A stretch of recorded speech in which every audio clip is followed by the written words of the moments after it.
walls, floors, and ceilings. Mario snaps up to the pendulum before the ceiling has anything to say about it. Also, Mario doesn't take damage because he goes from being lightly squished straight to being fully inside of the ceiling in a single frame. Now, Mario shouldn't be able to move around in here, but the pendulum provides a floor for him to stand on. But to be able to reach the higher section, Mario needs a fire bounce from a fire clone. For now, we'll skip explaining why Mario clips inside the pendulum and how the clone got there. We'll get back to that later.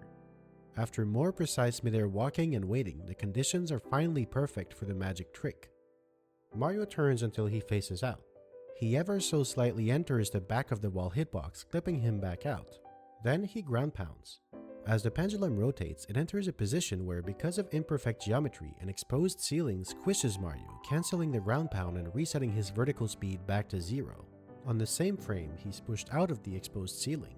On the next frame, he enters freefall. From there, he can move into the next spot that will have an exposed ceiling and ground pound again to gain height. In total, this trick is repeated 7 times. This is why the pendulum manipulation was so crucial. The pendulum needs to create 7 squish-cancel spots at regular intervals of about 7 to 10 frames with no exposed ceilings in between. Mario can only move by a tiny amount between each ground pound, so all 7 squish-cancel spots need to be very close to each other. At the start, the pendulum needs to stay below Mario, otherwise he'd bonk into it.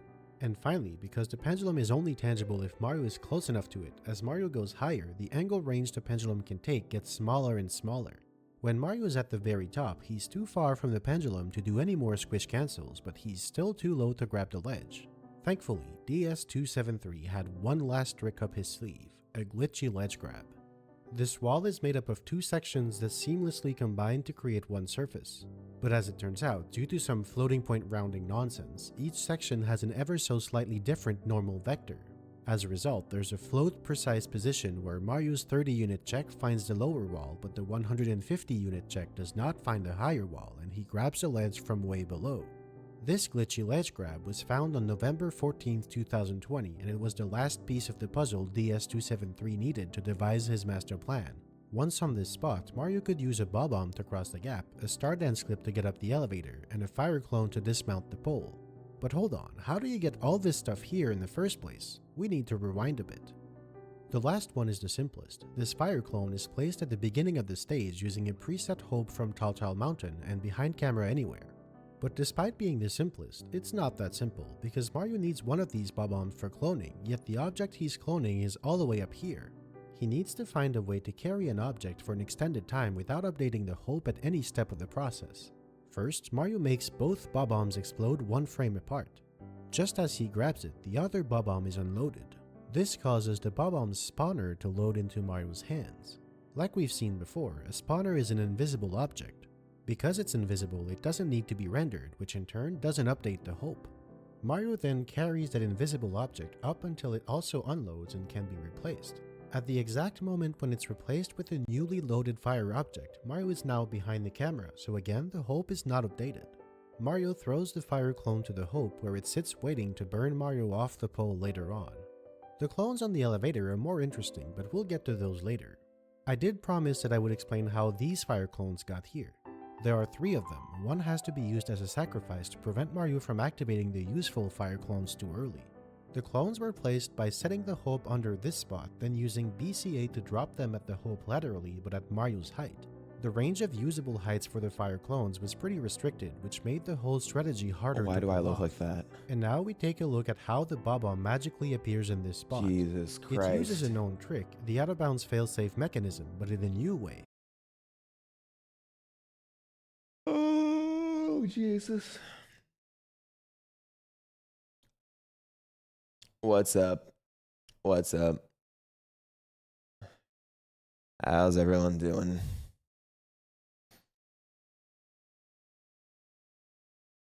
Good timing? I haven't seen it, Jared, no. GG's on the 22. Thank you, thank you.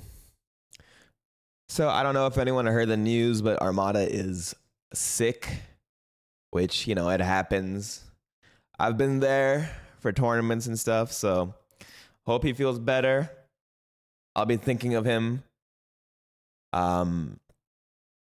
That said, we will be doing the runs regardless. I'm gonna hit up Simply because I know he messaged me trying to watch my runs.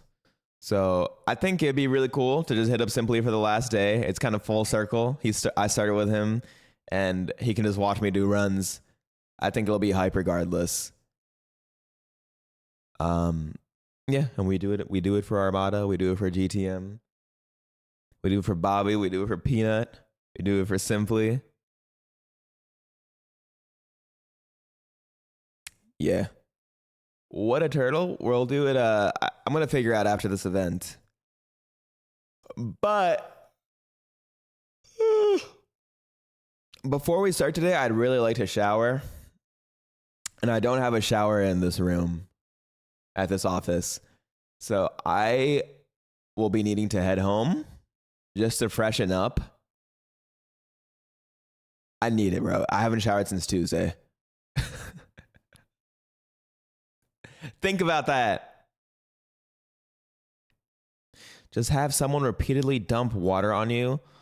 Okay, for the mental, I need to shower.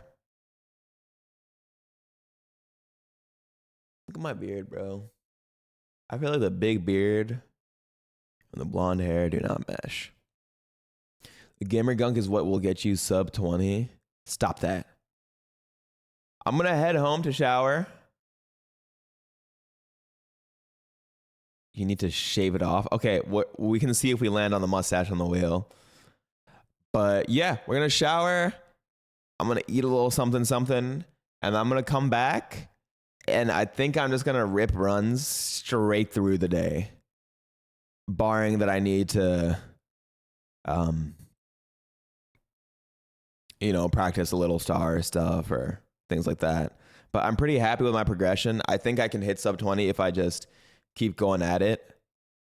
But yeah, what was the spin for 330? It was Bowser wheel into Chat picks a star to do, and Moki and Chat started spamming texture, and it was this whole thing, but I got the texture star. It was better than eating that mayo, bro. There's some nasty stuff on that Bowser wheel. Like, too nasty. I'll eat quickly because I'm probably going to eat at home and I won't be talking to Chat while I eat. So I'm just going to scarf it down.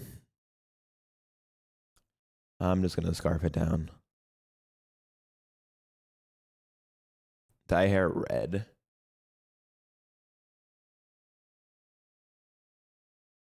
I guess at this point I could just dye it whatever, right? Because it's blonde. Could you put on some Moki vids when you're gone? What do we want to watch while I'm gone?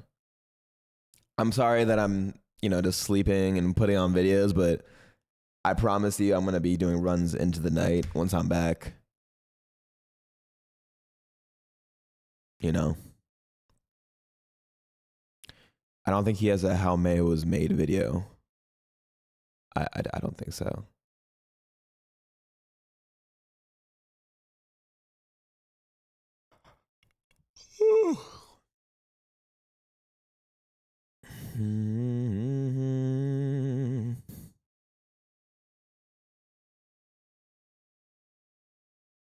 Yo Falcon, what's up?